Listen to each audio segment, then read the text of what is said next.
Winglings, cazadoras del bosque. ¿Puede a veces la muerte presentarse ante nosotros disfrazada de hermosura? ¿Puede a veces la belleza hechizarnos, engañarnos como una trampa mortal que nos lleva hasta la destrucción?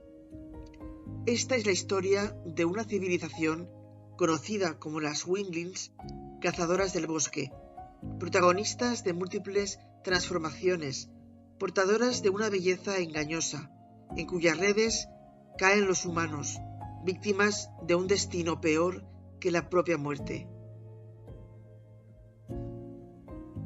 En el principio de los tiempos, en la Edad de Piedra, el poblado de Neyuktá se preparaba para su gran fiesta de iniciación, en la que los jóvenes que habían cumplido los 18 años debían demostrar a la sociedad que estaban preparados para convivir con los adultos. Por tanto, antes de poder participar en los diversos actos sociales, se requería que muchachos y muchachas pasasen la gran prueba por la que dejaban atrás su vida de inocencia juvenil.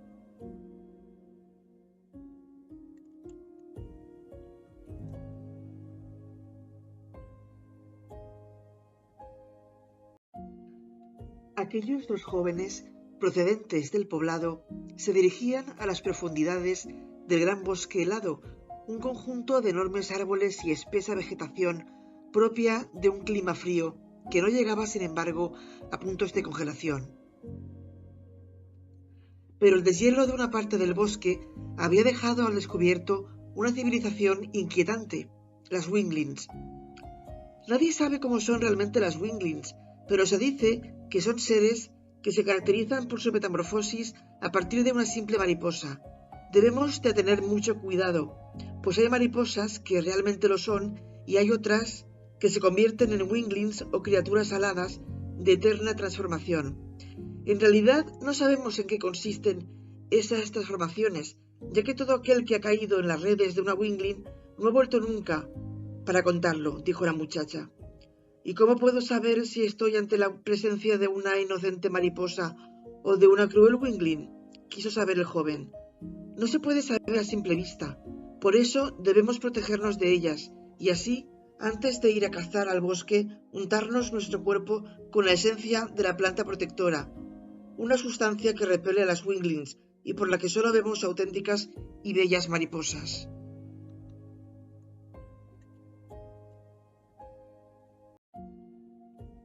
La joven hizo una pausa tratando de analizar la reacción del muchacho ante sus palabras. Luego continuó hablando con un tono que revelaba firmeza. Y ahora te prevengo, la esencia de la planta protectora no debe entrar en contacto con el agua.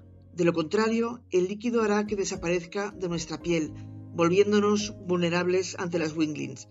Bien, ¿alguna pregunta? Ante el mutismo de su compañero, la joven cazadora siguió hablando. Hoy es el gran día de tu iniciación, que no se convierta en un día de infierno. Dispongámonos pues a cazar. Yo seré tu acompañante protectora y te ayudaré en lo que necesites, pues yo ya pasé por todo esto antes. No te separes de mí. Después de la última edad de hielo y a medida que el clima se volvió más cálido, se extinguieron especies como el mamut lanudo, el caballo salvaje y el rinoceronte lanudo. En cambio, otras especies como el bisonte, el reno y el buey almizclero eran las principales presas que ambos jóvenes esperaban encontrar en el día más especial de sus vidas. Sin embargo, no sospechaban lo que estaba a punto de ocurrir.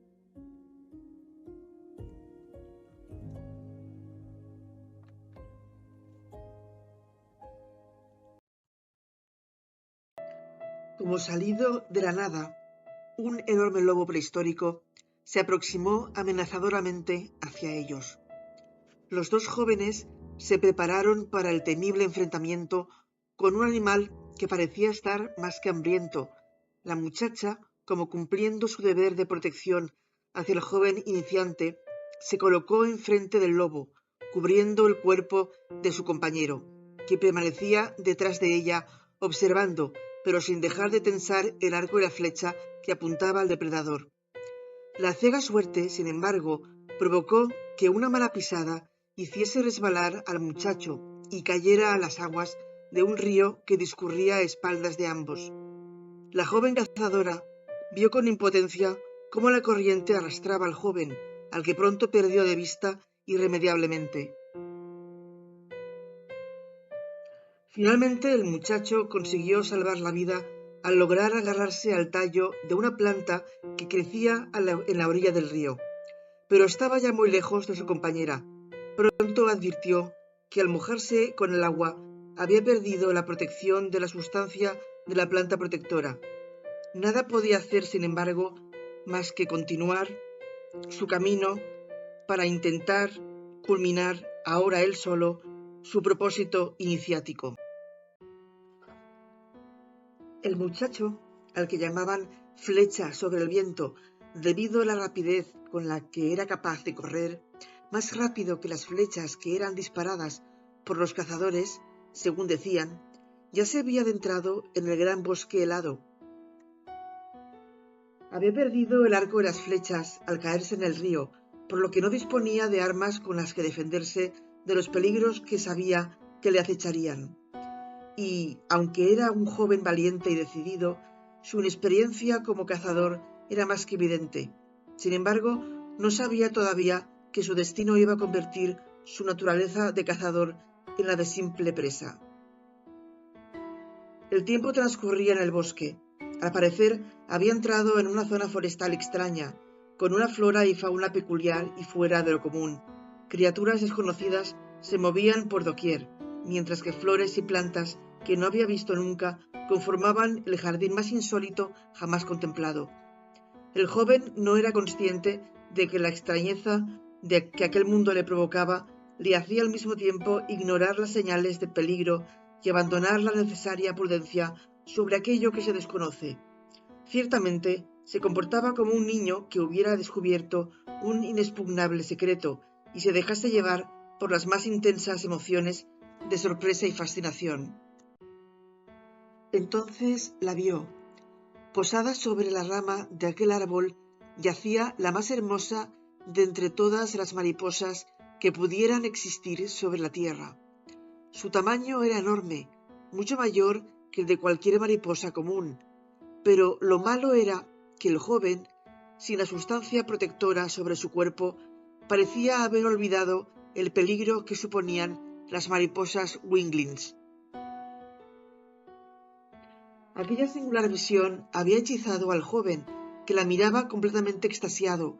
Sus débiles ojos de humano solo podían apreciar de manera limitada el impresionante surtido de colores de aquel hermosísimo insecto, cuya inconmensurable esencia no podía ser captada en su totalidad.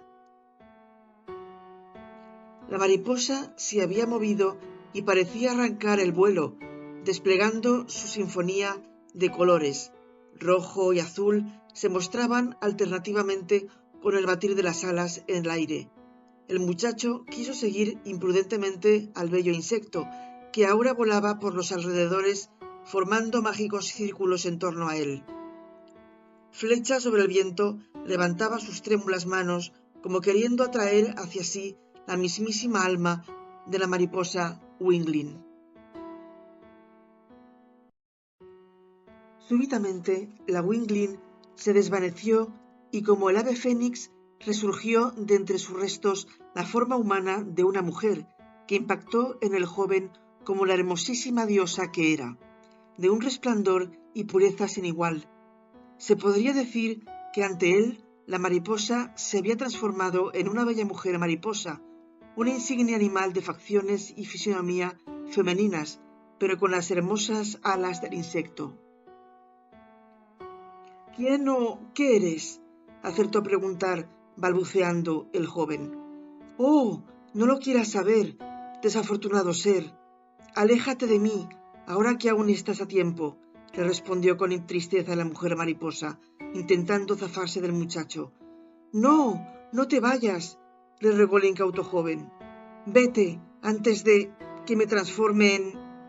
Pero la wingling no pudo terminar de hablar, pues Flecha sobre el viento, totalmente fuera de sí, La había agarrado por la cintura, apretándola con fuerza descomunal, atrayéndola hacia sí.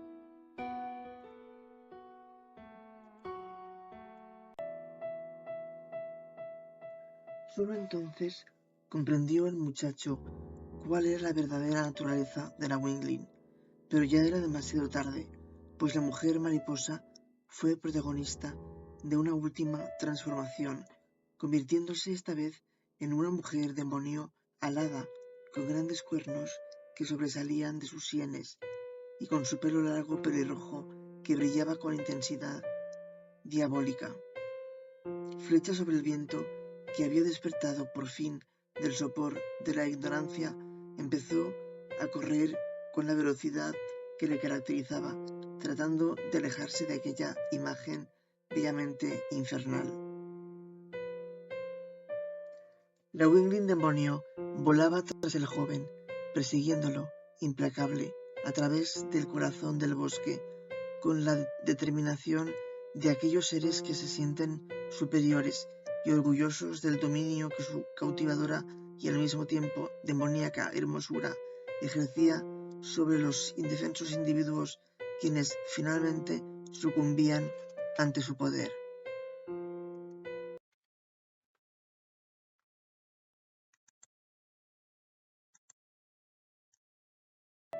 De repente, el muchacho detuvo su huida para recoger del suelo una larga rama que lanzó sobre la Wingling.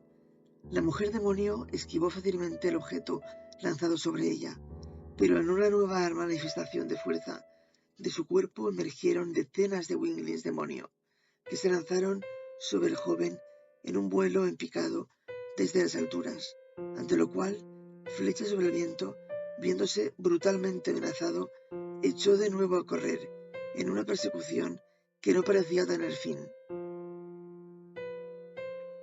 Las Winglings le pisaban los talones, pero el joven no se resignaba a morir.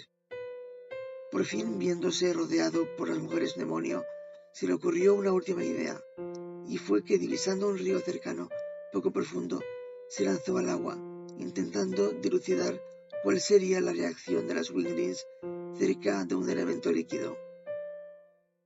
Algunas de ellas, en las que estaba más cerca del muchacho, cayeron por inercia al agua. Sus alas mojadas les impedían volar, pero tampoco parecía que tuvieran mucha destreza nadando. Flecha sobre el viento aprovechó la situación para alejarse nadando de allí.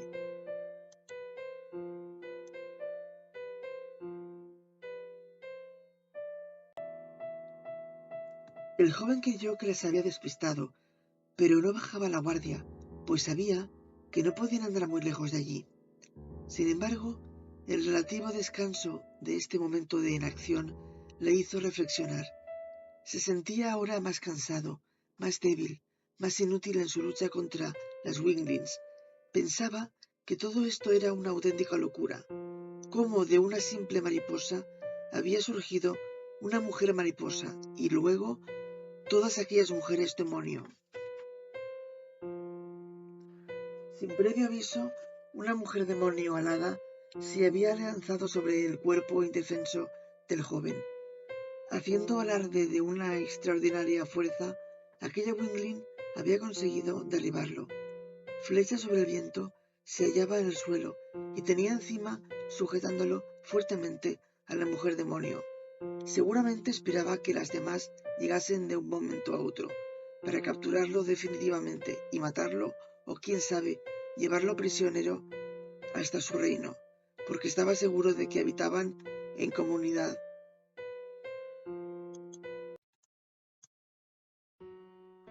El muchacho consiguió darse la vuelta, de modo que era ahora la Wingling la que estaba apresada bajo el cuerpo de él, y aunque su pretensión no era la de matar por matar, no tuvo más remedio que defender su vida, arrancando las alas del cuerpo de la mujer demonio. «¿Qué has hecho, humano?», logró musitar ella antes de fallecer, pues se hizo evidente que sin sus alas estaba condenada a una muerte segura. Después, el joven vio con horror cómo sus restos se convertían en polvo, no quedando apenas nada de ella. Cuando Flecha sobre el Viento estaba a punto de emprender la marcha de nuevo, se vio rodeado esta vez de manera definitiva por un número demasiado elevado de Winglings como para poder hacerles frente, de modo que el joven permaneció quieto, esperando su llegada. ¿Qué otra cosa podía hacer?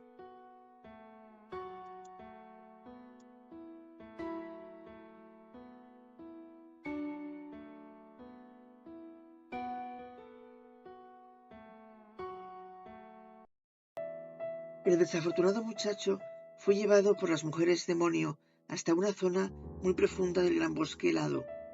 Era en aquel lugar donde vivían en comunidad. Una vez allí, pudo presenciar cómo las diversas manifestaciones de las Winglings convivían armónicamente. En medio de bellísimas mariposas gigantes se hallaban tanto las mujeres mariposa como las mujeres demonio aladas.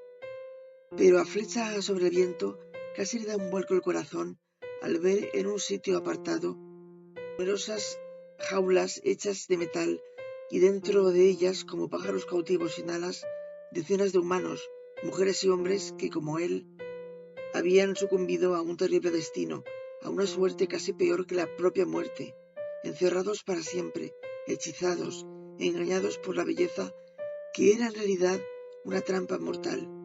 A veces la muerte se nos presenta disfrazada de hermosura. Eso es lo que pensó Flecha sobre el Viento, antes de ser llevado por las Winglings hasta una de las jaulas para ser encerrado en ella, sin que ya no importara el tiempo, si seguía transcurriendo en forma de amanecer o anochecer, sin que ya no importara si seguía existiendo el mañana.